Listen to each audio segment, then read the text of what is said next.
Hello and welcome my dear students. स्वागत है आप सभी विद्यार्थियों का आपके इस प्यारे से channel SPC centre of knowledge में। और आशा करते हैं कि आप सभी विद्यार्थी जो हैं अपने परीक्षा की बेहतरीन तैयारी कर रहे होंगे। तो आज हम लोग फिर एक बार और पॉलिटिकल साइंस के एक नए वीडियो को लेकर के उपस्थित हो चुके हैं। तो अगर आप हमारे चैनल पर नए हैं तो चैनल को सब्सक्राइब कर लीजिए, बेल आइकन को प्रेस कर लीजिए। शुरू करते हैं आज का पॉलिटिकल साइंस का यह वीडियो। पहला प्रश्न है कि भारत चीन युद्ध किस वर्ष हुआ था। क्या पूछा गया है कि भारत चीन जो युद्ध था वह किस वर्ष हुआ था। ऑप्शन में दिया गया है ए में 1971, बी में 1982, सी में 1972 और डी में 1962। तो भारत चीन युद्ध जो था वह 1962 ईस्वी में हुआ था। ऑप्शन जो डी है इसका सही आंसर होगा। अगला प्रश्न है कि जवाहरलाल नेहरू का देहांत कब हुआ था। तो जवाहरलाल नेहरू का देहांत 27 मई 1964 को हुआ था। जो ऑप्शन ए में दिया गया है वह सही हो जाएगा।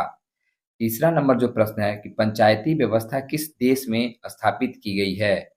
क्या पूछा गया है कि पंचायती व्यवस्था जो है वह किस देश में स्थापित की गई है। ए में दिया गया है बांग्लादेश, बी में पाकिस्तान, सी में नेपाल और डी में भूटान। तो पंचायती व्यवस्था जो है वह नेपाल में स्थापित की गई है। ऑप्शन सी इसका राइट आंसर होगा। अगला प्रश्न है कि पहला गुटनिरपेक्ष सम्मेलन कहाँ हुआ था। ए में नई दिल्ली, बी में बेलग्रेड, सी में कैरो और डी में हवाना। तो पहला गुटनिरपेक्ष जो सम्मेलन था वह बेलग्रेड में आयोजित किया गया था। ऑप्शन बी इसका सही आंसर होगा। चलिए हम लोग देखते हैं अगले प्रश्नों को। हम लोग का पांचवा जो प्रश्न है इसमें पूछा गया है कि भारत में लंबे समय अर्थात लंबे संघर्ष के बाद स्वतंत्रता पाई, अर्थात भारत जो है उसको कब स्वतंत्रता मिली। ऑप्शन ए में दिया गया है 15 अगस्त 1947, बी में दिया गया है 26 दिसंबर 1950, सी में दिया गया है 15 अगस्त 1948 और डी में दिया गया है 26 जनवरी 1951। तो भारत को स्वतंत्रता प्राप्ति जो थी वह 15 अगस्त 1947 के दिन प्राप्त हुई थी। ऑप्शन ए इसका सही आंसर होगा। अगला प्रश्न है कि सोवियत संघ का विघटन कब हुआ था। ए में दिया गया है 25 दिसंबर 1991, बी में दिया गया है 25 दिसंबर 1990, सी में दिया गया है 25 दिसंबर 1992 और डी में दिया गया है 25 दिसंबर 1993। सोवियत संगठन का जो विघटन था वह 25 दिसंबर 1991 को हुआ था। ऑप्शन ए इसका सही आंसर होगा। अगला प्रश्न है कि सुरक्षा परिषद के अस्थायी सदस्यों की संख्या क्या है। ए में 5, बी में 7, सी में 8 और डी में 10। तो सुरक्षा परिषद के अस्थायी सदस्यों की संख्या जो है वह 5 है। कितना है? 5 अस्थायी सदस्य है। और वह कौन कौन से सदस्य हैं? तो उन सभी सदस्य देशों का नाम है अमेरिका, रूस, ब्रिटेन, फ्रांस और चीन। याद कर लेंगे कि सुरक्षा परिषद के 5 अस्थायी सदस्यों के नाम जो हैं वह अमेरिका है, रूस है, ब्रिटेन है, फ्रांस है और चीन है। अगला प्रश्न है कि यूरोपीय आर्थिक समुदाय की स्थापना कब हुई थी। क्या कहा गया है कि यूरोपीय आर्थिक समुदाय की स्थापना कब की गई थी। ए में 1957, बी में 1992, सी में 2005 और डी में 2006। तो यूरोपीय आर्थिक समुदाय की स्थापना जो थी वह 1957 ईस्वी को हुआ था। अगर डेट पूछा जाए तो 25 मार्च 1957। ऑप्शन ए यहाँ पे सही उत्तर होगा। अगला प्रश्न है कि विश्व मानवाधिकार दिवस कब मनाया जाता है। ए में 26 जनवरी, बी में 15 अगस्त, सी में 1 मई और डी में 10 दिसंबर। तो विश्व मानवाधिकार दिवस जो है वह 10 दिसंबर को मनाया जाता है। ऑप्शन डी इसका सही उत्तर होगा। अगला प्रश्न है कि दक्षिण एशिया में सबसे बड़ा देश कौन है। क्या पूछा गया है कि दक्षिण एशिया में सबसे बड़ा देश कौन है। ए में भारत, बी में पाकिस्तान, सी में श्रीलंका, डी में बांग्लादेश। तो दक्षिण एशिया का सबसे बड़ा देश जो है वह भारत है। ऑप्शन ए यहाँ पे सही आंसर होगा। 11 नंबर प्रश्न कह रहा है कि जनता पार्टी की सरकार कब बनी। ऑप्शन ए में 1974, बी में 1977, सी में 1980 और डी में 1983। तो जनता पार्टी की सरकार जो है वह 1977 ईस्वी में बनी थी। ऑप्शन बी यहाँ पे राइट आंसर होगा। अगला प्रश्न है कि एक साथ कितने निजी बैंकों का राष्ट्रीयकरण किया गया था। ए में 8, बी में 10, सी में 12 और डी में 14। तो एक साथ जो है 14 बैंकों का निजीकरण किया गया था। ऑप्शन डी इसका सही आंसर जो है हो जाएगा। बढ़ते हैं हम अगले प्रश्नों को देखते हैं कि अगले प्रश्नों में क्या पूछा गया है। तो अगला जो प्रश्न है इसमें पूछा गया है कि संविधान ने किस भाषा को राजभाषा का दर्जा दिया है। ए में अंग्रेजी, बी में हिंदी, सी में उर्दू और डी में बंगला। तो संविधान ने हिंदी को राजभाषा के रूप में दर्जा दिया है। ऑप्शन बी यहाँ पे सही उत्तर होगा। अगला प्रश्न है कि शॉक थेरेपी को कब अपनाया गया। क्या पूछा गया है कि शॉक थेरेपी को कब अपनाया गया। ए में 1990 ईस्वी में, बी में 1991 ईस्वी में, सी में 1989 ईस्वी में और डी में 1992 ईस्वी में। तो शॉक थेरेपी को 1990 ईस्वी में अपनाया गया था। ऑप्शन ए यहाँ पे राइट आंसर होगा। अगला प्रश्न है कि भारत में विदेश नीति के संचालक कौन थे। तो भारत में विदेश नीति के संचालक प्रधानमंत्री होते हैं। तो उस समय जो प्रधानमंत्री थे 2009 में, वह डॉक्टर मनमोहन सिंह थे। ऑप्शन ए यहाँ पे सही होगा। अगला प्रश्न है कि स्वतंत्र भारत के प्रथम गवर्नर जनरल कौन थे। क्या कहा गया कि स्वतंत्र भारत के प्रथम गवर्नर जनरल कौन थे। ए में लॉर्ड माउंटबेटन, बी में राजगोपालाचारी, सी में कामराज और डी में डॉक्टर राजेंद्र प्रसाद। तो स्वतंत्र भारत के प्रथम गवर्नर जनरल जो थे वह लॉर्ड माउंटबेटन थे। ऑप्शन ए यहाँ पे सही उत्तर होगा। अगला प्रश्न कि संविधान सभा के अध्यक्ष कौन थे। क्या पूछा गया कि संविधान सभा के अध्यक्ष कौन थे।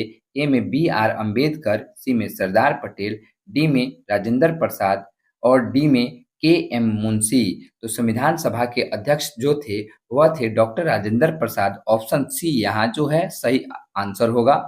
18 नंबर प्रश्न है कि भारत के प्रथम राष्ट्रपति कौन थे। ए में राजेंद्र प्रसाद, बी में सरदार पटेल, सी में राजगोपालाचारी और डी में राधा कृष्णन। तो इसका सही आंसर जो है वह हो जाएगा डॉक्टर राजेंद्र प्रसाद। अगला प्रश्न कि भारतीय विदेश नीति का आधार स्तंभ कौन है। क्या कहा गया है कि भारतीय विदेश नीति का आधार स्तंभ जो है वह कौन है। ए में विश्व शांति, बी में शांति सह अस्तित्व, सी में पंचशील और डी में इनमें से कोई नहीं। तो भारतीय विदेश नीति का आधार स्तंभ जो है वह है विश्व शांति। ऑप्शन ए यहाँ पे सही आंसर हो जाएगा। देखते हैं हम 20 और 21 से आगे सभी प्रश्नों को। तो चलिए 20 नंबर जो प्रश्न है इसमें क्या पूछा गया है। तो 20 नंबर प्रश्न में कह रहा है कि भारतीय योजना आयोग के अध्यक्ष कौन हैं। क्या पूछ रहा है कि भारतीय योजना आयोग के अध्यक्ष जो हैं कौन होते हैं। ए में वित्त मंत्री, बी में प्रधानमंत्री, सी में रिजर्व बैंक के गवर्नर और डी में वित्त आयोग के अध्यक्ष। तो भारतीय योजना आयोग के अध्यक्ष जो हैं वह प्रधानमंत्री होते हैं। ऑप्शन यहाँ पे जो है हम लोगों का बी सही आंसर हो जाएगा। तो चलिए बी नंबर ऑप्शन सही करते हैं। 23 नंबर प्रश्न कह रहा है कि CTBT का पूर्ण रूप लिखिए। क्या कह रहा है कि CTBT का पूर्ण रूप लिखिए। तो CTBT का पूर्ण रूप जो होता है वह होता है कॉन्फ्रेंसिव टेस्ट बैन ट्रिएटी, अर्थात इसका हिंदी अगर हम देखेंगे तो हो जाएगा व्यापक परमाणु परीक्षण प्रतिबंध संधि। तो इसका हम लोग पूर्ण रूप जान लेंगे, व्यापक परमाणु परीक्षण प्रतिबंध संधि। किसका फुल फॉर्म हो जाएगा। तो CTBT का जो है फुल फॉर्म जो है वह हो जाएगा कॉन्फ्रेंसिव टेस्ट बैन ट्रिएटी। अगला जो 24 नंबर प्रश्न है इसमें कह रहा है कि निम्नलिखित का पूर्ण लिखिए, मतलब इसका भी हमको जो है आसियान का संपूर्ण नाम बताना है। तो आसियान का संपूर्ण नाम जो है वह है association of south east Asian, अर्थात दक्षिण पूर्वी एशियाई राष्ट्र संगठन। 25 नंबर प्रश्न है कि यूनेस्को का पूर्ण रूप लिखिए। क्या कह रहा है कि यूनेस्को का पूर्ण रूप लिखिए। तो यूनेस्को का जो पूर्ण रूप है वो होता है United Nation Educational Scientific and Cultural Organization, अर्थात इसका हिंदी अगर हम देखेंगे तो हो जाएगा संयुक्त राष्ट्र शैक्षणिक वैज्ञानिक एवं सांस्कृतिक संगठन। तो चलिए हम देखते हैं 26 नंबर प्रश्न को कि 26 नंबर प्रश्न में जो है क्या पूछा गया है। तो 26 नंबर प्रश्न कह रहा है कि परंपरागत सुरक्षा नीति के कौन कौन से तत्व हैं। क्या कह रहा है कि परंपरागत सुरक्षा नीति के कौन कौन से तत्व हैं। ए में शक्ति संतुलन, बी में गठबंधन की राजनीति, सी में सामूहिक सुरक्षा और डी में इनमें से सभी। तो यहाँ आंसर जो है वह हो जाएगा इनमें से सभी। तो चलिए देखते हैं हम लोग कि 27 नंबर जो प्रश्न है इसमें क्या पूछा गया है? तो 27 नंबर प्रश्न में कह रहा है कि चिपको आंदोलन के संस्थापक कौन थे? क्या कह रहा है कि चिपको आंदोलन के संस्थापक जो थे वह कौन थे? देखिए, जनक नहीं पूछा गया है बल्कि संस्थापक पूछा गया है।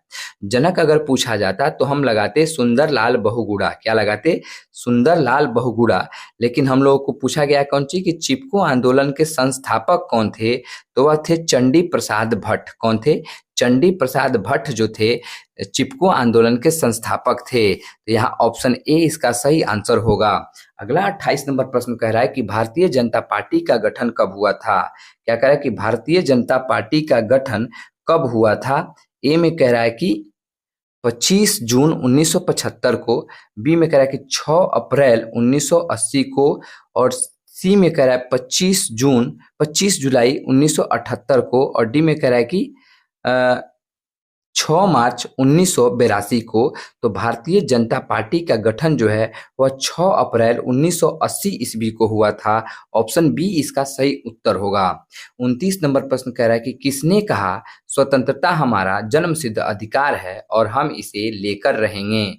ए में सरदार पटेल, बी में भगत सिंह, सी में बाल गंगाधर तिलक, और डी में चंद्रशेखर आजाद। तो यह जो वाक्य है कि स्वतंत्रता हमारा जन्मसिद्ध अधिकार है और हम इसे लेकर रहेंगे, बाल गंगाधर तिलक के द्वारा दिया गया था। ऑप्शन सी इसका राइट आंसर होगा। अगला प्रश्न है कि जय जवान जय किसान का नारा किसने दिया था? ए में जवाहरलाल नेहरू, बी में सरदार पटेल, सी में जयप्रकाश नारायण, और डी में लाल बहादुर शास्त्री।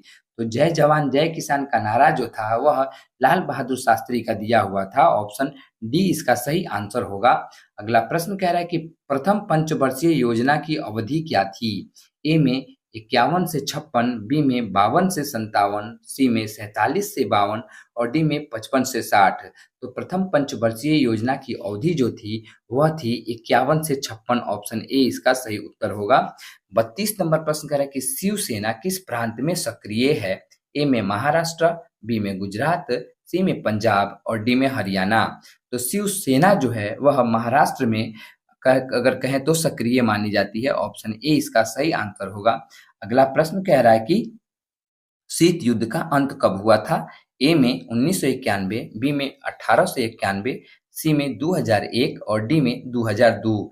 तो शीत युद्ध का जो अंत है वह 1991 ईस्वी को हुआ था। ऑप्शन ए यहाँ पे सही उत्तर हो जाएगा। बढ़ते हैं हम अगले प्रश्नों की तरफ, और अगला जो प्रश्न है इसमें क्या पूछा गया है कि गोलकनाथ मुकदमा कब हुआ था? क्या पूछा गया कि गोलकनाथ मुकदमा कब हुआ था? ए में 1965, बी में 1966, सी में 1970, और डी में 1960। तो गोलकनाथ मुकदमा जो है इनमें से कोई ऑप्शन जो है सही नहीं है, क्योंकि गोलकनाथ मुकदमा 1967 ईस्वी में हुआ था। कब हुआ था? तो 1967 ईस्वी में। बढ़ते हैं हम अगले प्रश्न की ओर, और अगला प्रश्न है कि सूचना का अधिकार किस वर्ष लागू हुआ? तो सूचना का अधिकार जो है वह सन 2005 ईस्वी में लागू हुआ था। ऑप्शन बी इसका सही आंसर होगा। 36 नंबर प्रश्न कह रहा है कि हमारी नियोजन व्यवस्था किस विचारधारा पर आधारित है? क्या कह रहा है कि भारत की जो नियोजन व्यवस्था है वह किस विचारधारा पर आधारित है? ए में उदारवाद, बी में साम्यवाद, सी में गांधीवाद, और डी में लोकतांत्रिक समाजवाद। तो हमारी नियोजन अर्थव्यवस्था जो है अर्थात व्यवस्था जो है वह लोकतांत्रिक समाजवाद पर आधारित है। ऑप्शन डी इसका सही उत्तर होगा।